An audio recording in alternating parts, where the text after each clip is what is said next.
Astro friends. This is Astrology AF, the show that talks everything astrology, above and below the totally real, not at all illusory sky. I'm Sunny, your host with over 30 years of chart reading experience. And I'm Boots, your hostling with almost 30 years experience questioning innocent people to tears. We're here to walk with you through the twinkling starlight into the basic, the advanced, and the obscure. Hi, you're listening to Astrology AF. My name is Boots. And I'm Sunny. And we are here today to provide you with a Mercury cast in the order of our series that we are doing on the planets now. Yeah, brilliant. So we're going through the planets in Ptolemaic order. And the first was the moon. We did the moon last time. And now we're talking about Mercury. Mercury is second in order. So Mercury, what do you want to talk about with Mercury? Well, I hear it's a planet. I'm not convinced. I've never been to any of these places, but there's a lot of literature stating otherwise, and so I'm just trusting the people who have studied this more than me. And the dots on the astrology programs seem to convey things, and so there's something to it. Fair enough. Yeah, so Mercury is, okay, first let's talk astronomically. Mercury is the closest planet to the sun. And as we've mentioned before on this podcast, astrology is done from an earth-centered perspective. In other words, I stand outside and look up, and what do I see? So what we see is that with the sun, wherever the sun is, Mercury is not far behind, because Mercury is out there revolving around the sun, and the sun moves and Mercury goes with it. So Mercury can only ever be at most one sign away from the sun. Right. And a maximum of 28 degrees, correct? I believe that's right. Yeah. Okay. I don't do numbers, but that's what I found in the notes that I made for there you this go. episode. There you go. So with it being the closest to the sun, that kind of plays into its symbology as being the messenger of the gods. Mercury in Greek mythology is the one who parlays messages between the gods and from the gods to man. And so as a result of that, a lot of its significations are related to communication. From everything from speech to letters. Some say that the internet is signified by Mercury, as well as short-term travel, because it is making that little trip all the time, and it's running those errands of relaying messages back and forth. And so all of that stuff kind of gets thrown into Mercury's game. It's always moving quickly. And, if you think about it, when you want to send a message, you don't want to send it with a turtle. Right. You want to send it with something that's going to get that message there quickly. So Mercury is about all things. I like to think of it as all things mental. It's thinking, it's communicating, it's speech, it's listening, it's learning, it's reading. Even things, when you go back and read the ancient authors, even things like thievery is a Mercury trait, which, you kind of like, well, but think about it. In order to get away with the perfect crime, in order to get away with $1 million, you got to be pretty good. You got to be pretty smart, Smart, quick, small. Or quick and small. How Mercury does in different signs. This is something that I thought about that we didn't get to address in the last episode on the moon, but we'll be doing it from now on. According to Ptolemy, Mercury's essential dignities are its domiciles are Virgo, and Gemini. And if you think about the symbology of Virgo and Gemini, it tells you a lot about Mercury. And if you understand Mercury, it can tell you a lot about Virgo and Gemini. In Gemini, that's our mutable air sign. I like to have a sort of a mental image of these signs for modalities like cardinal, fixed, mutable. And I think of Gemini, mutable air, being like breezes going on like up higher in the sky because it's an air sign, just quickly changing winds, adaptive winds. Gemini is known for being an adaptive sign as far as like anthropomorphizing it and assigning it human attributes, because that's what this is all about. It is chameleonic, some people might say. It is always just going with the flow of what's going on. If you tie in Mercury to that, it's because Mercury moves fast. Mhm. Mercury is always changing. It changes almost probably second as fast as the moon. That's why it's second in Ptolemaic order. Something interesting that I found out is that some astrologers say that if Mercury is in a different sign than the sun, that it can affect the way that somebody expresses themselves. Mercury being the mouthpiece of the sun, of the ego. If it's in the same sign as the sun, then they're both in the same energy. They're sitting in the same pool. It has no problem communicating what the sun is experiencing. Whereas if Mercury is, a sign over, then it is ruminating at a different energy. And so it might convey what the sun is feeling in a different way than the sun itself would if the sun had its own mouth. So if you've got Mercury in Gemini, or the sun in Gemini, but like say Mercury's one over in Cancer, then Mercury's going to be communicating things in a more Cancerian way, in a more water element way. So it's going to be more emotionally kind of centered, more inner world centered than if it was also just Mercury and domicile there in Gemini. So Mercury in Virgo, since I've gone on for a minute, I'll let you kind of describe Mercury in Virgo a little bit more. Sure. So Virgo is also a mutable sign, just like Gemini is, but it is a mutable earth sign. And so when we think of, mutable earth, I mean, earth is just here and it doesn't move. Why would it be mutable? But we think of things like a mud flow, where the ground has become saturated and it just has to move. It just has to kind of spread out, and change shape. Virgo is the second sign that Mercury rules. Okay. That actually makes this whole thing super easy, because if we look at Gemini and Virgo as the signs that Mercury rules, those are the signs of its domicile, where Mercury is king in Gemini, and in Virgo, where Mercury is like the prime minister. Okay. Okay. So both in really good shape. And so a lot of times when I'm talking to people about Mercury in Virgo, I am talking about organization and details and lists and, all of those, because being an earth sign, it's very much into the practicality of things. Earth signs are very concerned with the material. This is Mercury being concerned with the material. So this is Mercury going, well, what am I supposed to do with all this stuff here? I need to, organize it, put it in some kind of recognizable patterns, and it'll all be so much better as soon as it's all organized.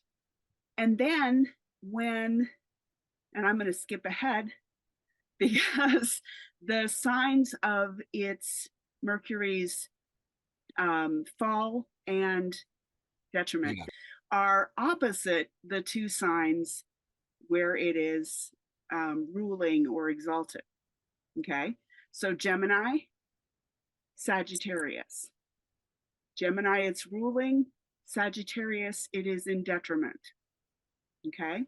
now, does this mean that if you have Gemini and Sagittarius, does this mean that you don't have a brain and you can't think?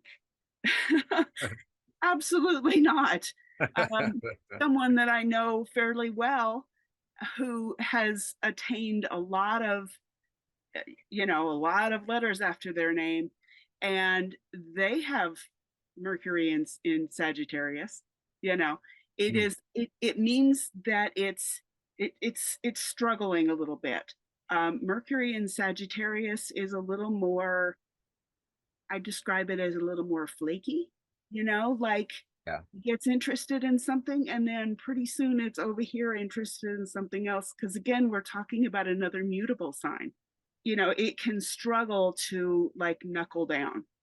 Yeah. Okay. However, as evidenced by my friend with lots of letters after their name, it's not impossible. You don't get degrees by blowing everything off. Kind of an image for that helps me with that is Mercury, if he's this little like sort of fairy type character, small wings and all that sort of thing. I think of Sagittarius, mutable fire, as being forest fire. Like it may be small and burning low, but it's hot and it's big. And it can also get like, huge. And that's not good for little wings. That burns them up. Flying is not so easy around there. And then the sign of Mercury's fall, and I was just looking, Mercury is also in detriment in this sign, is Pisces. Pisces, I most often hear related to being the ocean of the water signs. And wings don't work well when they're wet. Just because you have Mercury in one of those signs does not mean that, you're going to be a mute necessarily. If you are and you do, please leave that in the comments because that is super interesting and I would love to hear that. That's just where it tends to have the classic terminology for it is that it has less power to act. So it might not be as prominent in your life. I know one person who has Sun and Mercury in Sagittarius, and they also have Jupiter in Sagittarius. And so that, if you have that That's a as powerful, great placement. right, if Yeah. you've got that as a conjunction or, just close by, Jupiter can carry a lot of weight. He's a big guy.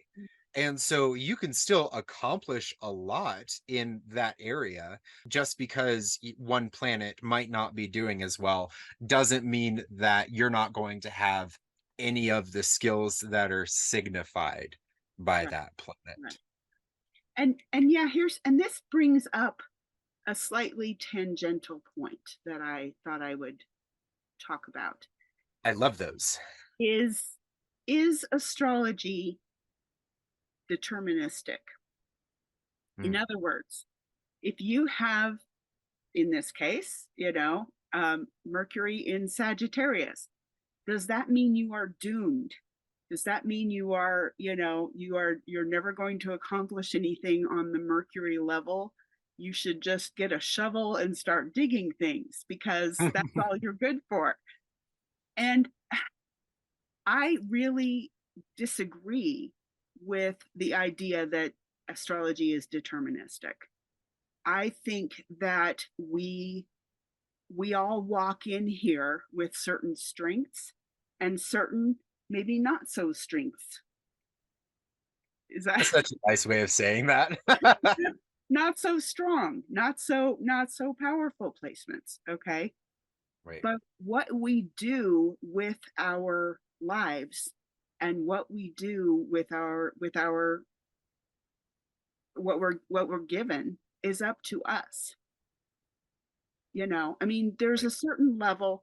I am never going to be in a beauty pageant. Okay. I don't have long legs. I don't have a swimsuit bod, but, but that's not the only thing that there is for me to ever be, right? Right. I could be a newscaster, I could be, an astrologer, I could be, a ton of different things, right? Right.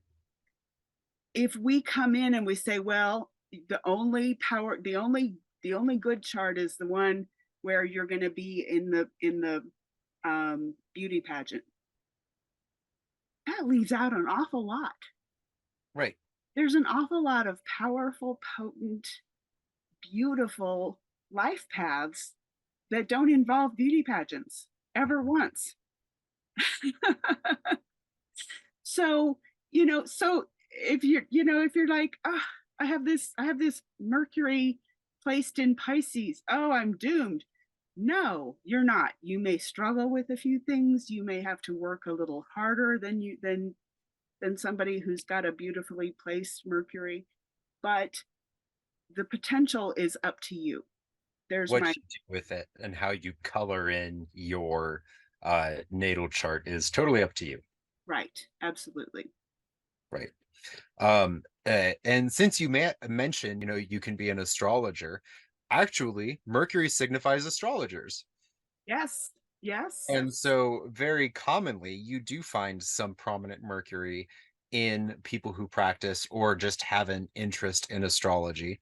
But there are also people who don't have super prominent Mercuries who are also very gifted astrologers. There's any number of equations you can write up to come up with two as the sum. Ultimately, you don't only have to do 1 + 1 or 4 - 2. And I'm not going to stop there because I don't want to say wrong math on a podcast.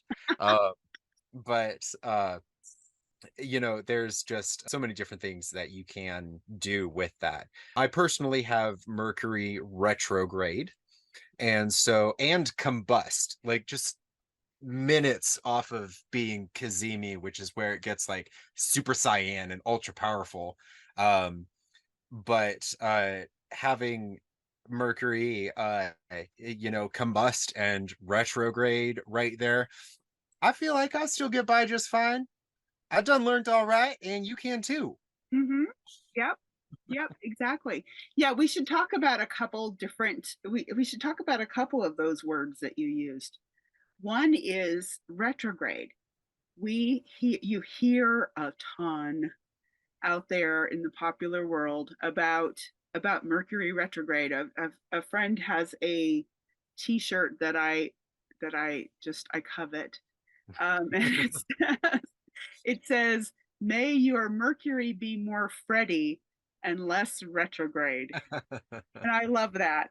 Um, but Mercury retrograde seems like it happens an awful lot. And it's true, it does. It's 3 to 4 times a year Mercury goes retrograde. And the reason that this becomes such a big issue, all the planets go retrograde, all except the sun and the moon. But Mercury retrograde Mercury is all the things that we do on a regular basis. It's communicating, it's learning, it's the internet. Okay. And when Yeah. Mercury goes retrograde, those things tend to wonk out. We Right. tend to have, miscommunications and, airline tickets that are like taking you to the wrong place, or for a flight that was yesterday, or, Yeah. I all remember a kinds. couple months ago, during the Mercury retrograde that we were having a hell of a time just getting the recording system to go properly and Yeah. getting mics set up and not being able to hear each other. And like, now I can hear you, but I can't see you type of stuff. Like every week when we were recording, it was so annoying. Yeah. But outside of that, for me as a Mercury retrograde native, most of the time things are great. I love Mercury retrograde. It feels normal to me. Yeah, for those of us who don't have it, who don't have a natal Mercury retrograde, it's a little more troublesome than, you know, we're going, I need Freddie. I need Freddie. I want Freddie, not retrograde, and not Mercury retrograde. But so the reason Mercury retrograde tends to be such a thing is because it affects all the stuff that we do on a regular basis. When's the Right. last time you went through 24 hours and didn't go on the internet? It's been a minute. It's been a minute. You know, when's the last time you went through 24 hours and didn't talk to somebody or Too. didn't learn, you know, sit down and read and learn things? I mean, all the stuff that we do on a regular basis is Mercury. And so, Especially in like today's age, you know. absolutely. Yeah. And so when it goes retrograde, it's like, you know, it affects all the things that we do. So that's why that's why it has such an outsized reputation. It happens so frequently and hits us where we live. The other two terms that I used in that tangent were combust and cazimi. So combust is when Mercury is within 15 degrees of the sun, thereabouts. It is considered combust. This terminology is also, or I guess the other phrase for it is under the beams. And that in a literal sense, it means that Mercury is so close to the sun that you can't see it. And so its job kind of in some ways is taken over by the sun. Like it's their lights are combined and you can't really tell the difference from one to the other. And one might say you can't tell the difference between my ego and my mouth. And so that's just sort of how it works. And then Kazemi is when it is so far close to the sun that it's right in the middle. What is the distance there? I know you know this number. 17 minutes. 17 Right. minutes. So if the sun is at 1 degree 0 minutes and Mercury is at 1 degree 16 minutes, it is Cazimi. And so that is when like I said earlier, Mercury becomes super cyan and it gains so much power from the sun because it's in the heart of the sun. I think that's what Kazemi means, isn't that? That is my understanding. I don't Okay. speak, you know, I don't speak any other languages, so I can't translate directly, but Okay. That's a way to remember it, is that it's in the heart of the sun. And so you can have that where it's so combust that it actually gets power from it. And then people with that position, I have yet to meet anybody who has Mercury Kazemi, but I would imagine that they have just the most eloquent of tongues and always are able to express themselves perfectly. Unless outside of that, they have a whole bunch of squares going on between Saturn and Mars to the sun or oppositions, you know, stuff like that. But yeah, those are the most commonly used terms that you hear around Mercury are retrograde when it appears to be going backwards, combust under the beams, which is when it's so close that it's in detriment. That happens to every planet, by the way. That is not just Mercury. And then Cazimi, which is where it's in the center of the sun and it gains power from it. And that is also applicable to all other planets. So if Venus can be combust or Cazimi, as can Saturn or any other planet. it happens a little more frequently with Mercury because of the frequency of the retrograde cycle. Right. Because he just it crosses the sun on a regular basis. So as far as in horary astrology, because we covered a little bit of that with the moon, Mercury is considered to be cold, dry, and then this is kind of one of the interesting things with Mercury is it is both androgynous and it is not particularly a day or night planet. right. You have it rules Gemini in the day and Virgo at night, or it's its day sign is Gemini, its night sign is Virgo. That also goes with day sign is its masculine sign, night sign is its feminine sign. But it doesn't have a particular polarity. It doesn't have a particular gender. No Um, affinity for day or night, right? right. And something that I have read is that if you are doing horary and you're asking about who stole who stole the cat this time, um, and the person is signified by Mercury. Say you have Gemini in the seventh house, the person's significator is going to be Mercury. You look at what planets Mercury is closest to in order to determine the gender of the person Mercury is signifying, or whether they're masculine or feminine leaning. And then if you don't have anything around there, you might just not be able to tell. It might lean a little bit towards being a masculine person, but really it's not telling you. And so if it's right up next to Mars, which is a very masculine planet, then it's going to be considered a more masculine. Mercury is going to be more masculine.